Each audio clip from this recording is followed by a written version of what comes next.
ప్రస్తుతం మనం ప్రజాభవన్ దగ్గర ఉన్నాం. ఇక్కడ ప్రజా దర్బార్ని ప్రజావాణిగా చేసినటువంటి విషయం తెలిసిందే. ప్రజావాణి కోసం దాదాపు వందలలో వేలలో ఇక్కడ పబ్లిక్ చేరుకున్నారు. అందరూ ప్రతి ఒక్కరి చేతుల సమస్య పేపర్ తోటి ఇక్కడ వచ్చినటువంటి వారికి న్యాయం జరుగుతుందనే ఒక నమ్మకం తోటి ఇక్కడ కొత్త గవర్నమెంట్ నమ్ముకొని ఇక్కడికి వచ్చినటువంటి చాలా మంది ఉన్నారు. మరి ఇక్కడికి ఏ విషయాల మీద వచ్చారు? కొంతమంది మనతో పాటు వికలాంగులు కూడా ఉన్నారు.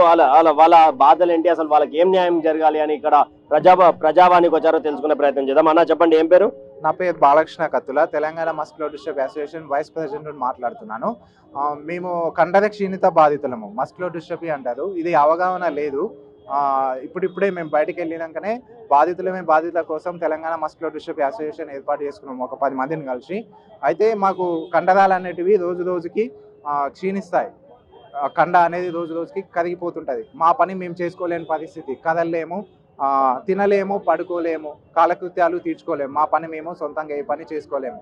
మేము ఒకరి మీద ఆధారపడి జీవించాలి. ఇప్పుడు మా తల్లిదండ్రులు కూడా మాకు సేవ చేసే వాళ్ళు కూడా తల్లిదండ్రులు కూడా వయసు పైబడి వాళ్ళు 60 సంవత్సరాలు 70 సంవత్సరాలు ఉన్నారు. వాళ్ళు కూడా సేవ చేయలేకపోతున్నారు. వాళ్ళకి కీళ్ళనొప్పులు వస్తున్నాయి. మా బతికేంది అనేది క్వశ్చన్ మార్క్గా మారింది. అందుకే ఈ కొత్త ప్రభుత్వం వచ్చిన తర్వాత మాకు ఒక నమ్మకంతో ఇక్కడికి వచ్చాము. ఏమని అంటే మాకు కేర్ టేకర్ అలవెన్స్ కానీ మాకు ప్రకటిస్తారని ఆశతోని వచ్చాము.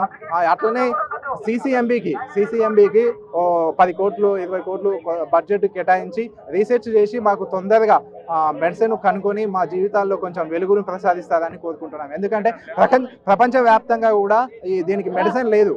అయినా కానీ రీసెర్చ్ 2008 అంతకుముందు నుంచే కనుక్కుంటున్నాం అంటున్నారు, కానీ ఇప్పటివరకు రాలేదు.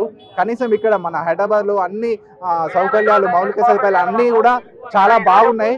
సో ఈ సిసిఎంబిలో కూడా మా కోసం రీసెర్చ్ చేయించి కొత్త గవర్నమెంట్ మాకు ఆశ ఉంది చేపిస్తుందని, మందు తొందరగా వచ్చేలాగా మాకు అది ఏంటి రీసెర్చ్ కోసం బడ్జెట్ కేటాయించి మా మందు తొందరగా మాకు చేయిస్తారని కొత్త గవర్నమెంట్ కోరుకుంటున్నాము.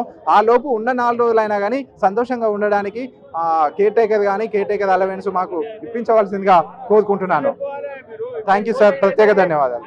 Thank you sir.